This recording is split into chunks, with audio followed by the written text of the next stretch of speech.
Hi, good morning everyone. For our novel study, I don't know if you guys remember, but I already forgot to. I forgot the first chapters that we read on Downriver, so I'm just gonna start again. I already had the setting, the characters, conflict, point of view at the back because I left the classroom, so I have to do that in here as well. And I hope you guys are gonna listen. If you guys remember, the first character is Jessie. Okay. So I stumbled on a rock that was barely sticking up. My legs were that tired, flailing from balance with the pack working against me. I slipped in the mud and almost went down. I still couldn't believe this was really happening. I couldn't believe my dad had done this for me.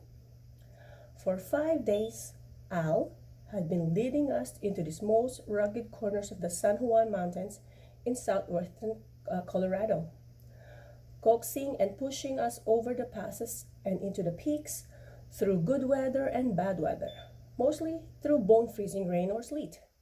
October it in the mountain, Al said with a grin. You live a whole lot closer to the edge. The going was always either straight up or straight down. We rarely followed trails. There were 8 of us, 4 guys and 4 girls including me, all serving 9 weeks in this outer education school from hell. That's what they call it because obviously they're not having fun in this camp. Hoods in the Woods, the name we inherited from the previous waves of misfits who'd come through the place. Al kept us marching all day under heavy packs, grinding us down in preparation for what? He would never say when you asked him. He'd only reply with a wink or a knowing grin. Hike, freeze, starve, break out on the ropes and carabiners and risk your life every day. For what? Just a mile till camp, guys, Al said. Think about a sunny day.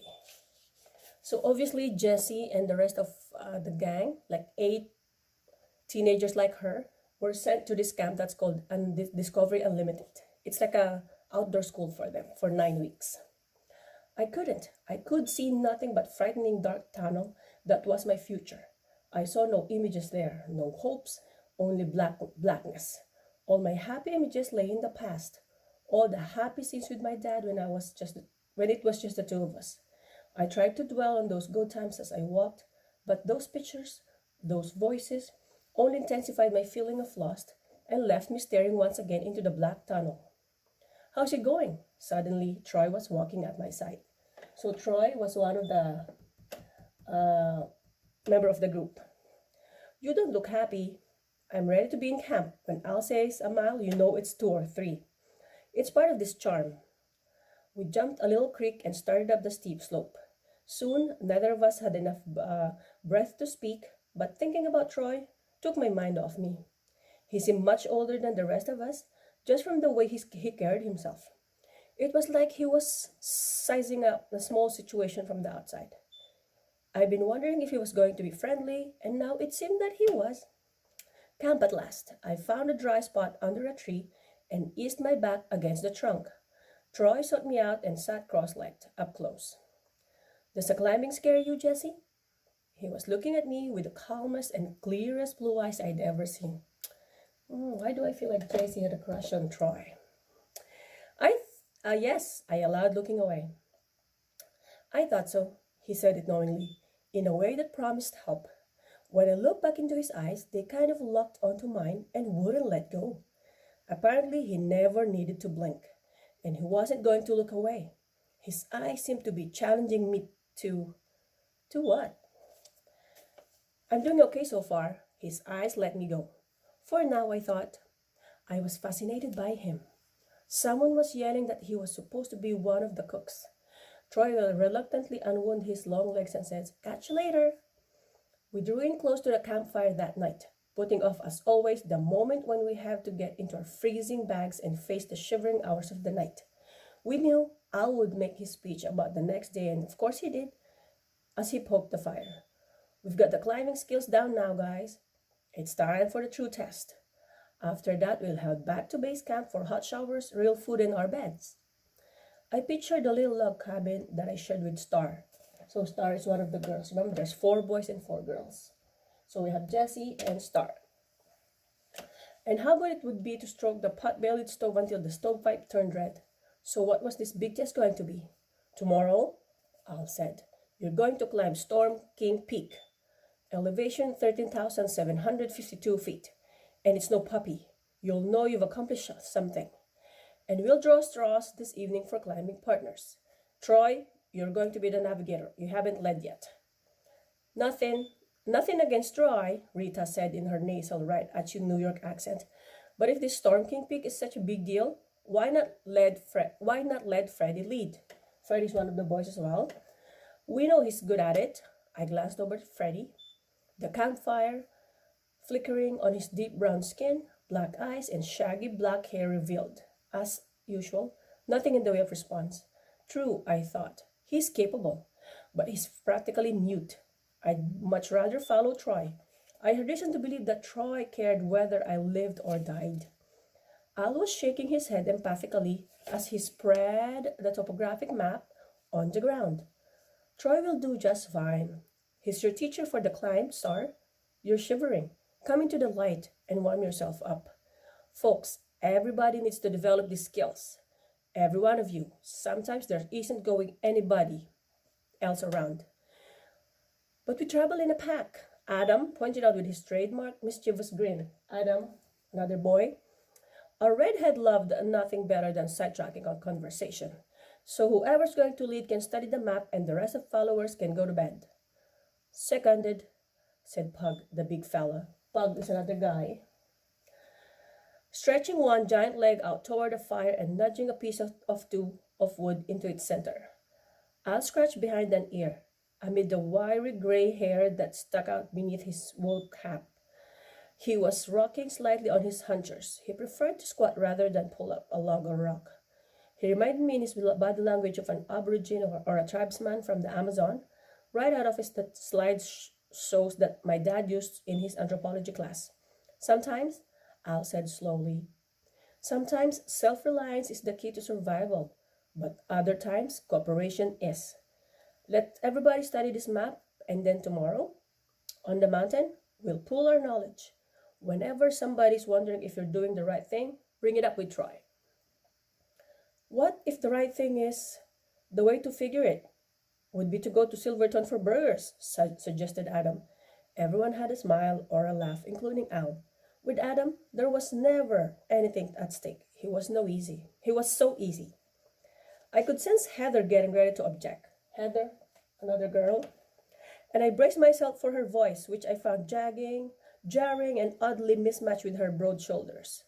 When she thought something was unfair, which was most of the time, her voice rose even higher than its usual pitch, and her speech came out squeaking and gasping, because she couldn't talk and breathe at the same time when she was upset. What I don't get is, we can all cooperate on the climb, right? Except for you, Al. You won't help us all right? Right? That's what this is all about, Heather. You guys have the skills now. You make the decisions, you make the choices, you live by your consequences. You'll be on your own. I'll just tag along for the scenery. Troy, I noticed, was attending to all this, watching, listening, but withholding comment. Everybody was looking to him, including Al. Troy was a heavy, and everybody knew it. We were all wondering when he'd take Al on, but he was holding back. When Heather saw Troy wasn't going to respond, she said that in a voice like an abused violin string. You say we get to make the decisions, but really we're just puppets, and you're manipulating us. I don't like your rules. I can't accept that you get to make them all up. Who gave you that right? That's telling him, I thought. That's exactly how I feel. This guy reminds me of my dad. Right on, sister, thundered Pug, who was only half listening, his attention focused on his usual biceps. Despite the cold, he was wearing a t-shirt cut off at the shoulders and was admiring the firelight's reflection on his muscles. Without thinking about it, he proceeded to punch Troy playfully in the arm. Maybe it was Pug's way of showing gratitude to his buddy for bestowing his name, the big fella. Why don't you blow your whistle, Heather? Suggested Adam with his wide, iconic grin. Blow your whistle loud and clear. When you blew your whistle, it meant you wanted out. It meant you're going home. I'd been wondering all week when somebody was going to do it. I'd sure thought about it, about getting out of this place, but I figured out only why I hadn't done it. Aside from not wanting to be first, I would have not faced that. Face what I'd be going back to. Was there home backward for any of us? I could only answer for myself. As for the others, their lives were mysteries. We were as far apart as galaxies in the night sky. Star and I shared a cabin back at base camp, yet I had little sense of what kept her going. She seemed so frail. I'd had grabbed I'd have guessed she'd be the first to blow her whistle. If the last week had been torture for me, what must have been in for her? Some stayed up into the night, talking by the firelight, Heather, Rita, Adam, and Pug, and the rest of us either listened without comment or tuned out. Star was in a trance-like state, and I was far away in my mind, reliving an awful day less than 2 weeks past that was the wound that I sure would never stop bleeding. I was back in my bedroom, upstairs in my house, the same bedroom that was mine even before my mother died back when I was 5. And there was only an hour to go before Dad said we had to leave for the airport. I was looking at all my kids' stuff, clutching my time-worn teddy that I'd named Pistachio for no particular reason when I was little. I was trying to lose myself in the old photographs on the walls. Only one photo of my mom. Lots of me, but mostly pictures of me and my dad together. At Disneyland with Goofy, on horseback in the mountains and at the beach, all over. I stood at by my bed, holding on for dear life to the brass rails and looking out the dormer onto the street. I thought of how many times I'd planned to escape by the way of the window, cut into the limbs of the elm tree, but instead slipped out the kitchen door because it was so much easier and because Dad wasn't catching on anyway. But within an hour, I'd be leaving my home forever. My dad would pack everything up in boxes, including all my things in this room, and he would move on with his life to the canyon home he'd designed with his girlfriend, and this life I've known would all be swept away. As for me, he was sending me away, no matter how much he denied it. That's what he's doing. And I threw it back in his face 100 times.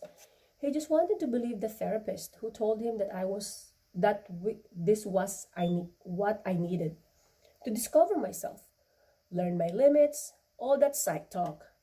It just made him feel better about getting rid of me. More time for him and Madeline. It's only 9 weeks, Jesse, he said, and it's not like you don't have the you look and it's not like you don't love the mountains. You like hiking, remember? Hiking? I could barely believe that he was trying to tell me this propaganda. This is a program for juvenile delinquents, Dad. It's not a summer camp. There'll be different kinds of kids there, Jesse. This program is one of the best in the country. Your school counselor, your therapist, we all think it'll help you find yourself. Excuse me. Excuse me. Rediscover the wonderful girl you used to be. When you grow up, I know growing up is hard, I remember. This is on Madeline's idea, isn't it, Dad? Admit it. You know she's friends with my counselors at the high school. We'd had this argument so many times before, I knew which lines came next. That's not true. Madeline cares about you too. We're worried about your safety, Jesse. We don't want you to get hurt or hurt someone else. You think no one ever had rolled a car before? It was an accident. No one could have happened to anyone. One that could have happened to everyone. And not just to a kid either. The police had blown it all out of proportion. We weren't drunk. We were just way out of the country where there shouldn't have been any cars. You're worried about what people think of you at the university because your daughter is hanging around with bad company. That's it, and you know it. The big professor, just because my friends look different, you think they're not good enough for me. Jesse, there's a lot you don't know about those guys. I see them on campus, and I don't know more about them than you do. I know more about them than you do. They're too old for you, honey. You're just a sophomore in high school. I was a sophomore in high school. I told you I'm not going back. I hate that place. Jesse, what can I do? You tell me. You don't come home, you've been in 2 car accidents, and you're not even old enough to have your driver's license yet. The school calls constantly, you aren't in a class. And this is just the first month of school. Last year you did so well. I don't understand, Jessie. And you're scaring me. I'm afraid of what you'll do next. So I guess it looks like Jessie have a lot of bad experience from before. So she got into a car accident with some of her friends and she's got in class. So in a persevere way, I like that part. About how I was scaring him. I knew I was. And it went straight to my head to know what I could do to him. The bitter things I said over the past months were nothing compared to what I said in our last week. When I heard myself saying, I hate you, I swallowed hard, but I never took it back. I wanted him to suffer, and I knew him well enough to know that's exactly what he was doing. When the time arrived, I heard my dad call from downstairs, It's time to go, Jessie. And then I burst into tears, desperate to hold on to everything I was losing. I would never stand in this room again, never sleep in this bed again, never look out these windows again. I had a picture of my dad and me in my hands. I threw it down onto the hardwood floor and the glass broke with a finality that frightened me and seemed to push me over the edge. Every one of those pictures of the two of us, I threw them down onto the floor. And every time I made things worse, I was breaking my own heart over and over again. Suitcases in hand, I walked down the stairs onto the house that was holding my breath. My eyes were all cried out. My cat was at the bottom of the stairs at the front door, eyes darting from me to the front and back, from the door and back, frightened and wanting out. Dad was sitting there on the couch, his heart all broken, and I said into his silence as coldly as I could, Let's go. The awful silence captured every moment at the familiar streets and neighborhoods disappeared behind us. For my part, I was frightening in the most hurtful way I could think of, by feeding the silence and making it grow and grow. I knew how badly my dad was hurting. There was nothing he could say. He needed to hear a word of understanding, a word of forgiveness from me, but there was no way I was going to provide it. As we got out of the car at the airport parking lot, my dad tried again. Al, the guy that runs the program, believes that our culture lacks a ritual by which young people can decisively achieve adulthood, and that's why a lot of us never seem to grow up. It makes a lot of save it for your graduate students, I said. Inside, we were stridingly briskly down the concourse. I looked straight ahead, down into the black tunnel that was my future. Again, we couldn't speak until we reached the door that opened out onto the runway where the little fly culvert was. Waiting. When my dad hugged me and cried, I said, Jessie, I love you. I forced myself to look at him and said, Yeah, well, give my regards to Madeline. And I broke away from his grasp and walked out to the commuter plane without looking back. So that's it for chapter 1. And I already answered the question for the chapter 1. Who is the leader of the camp? So Al is the leader. And then who is the main character of this book? So that was Jessie. First 2 questions will be for chapter 1 and the rest will be for chapter 3 and 4.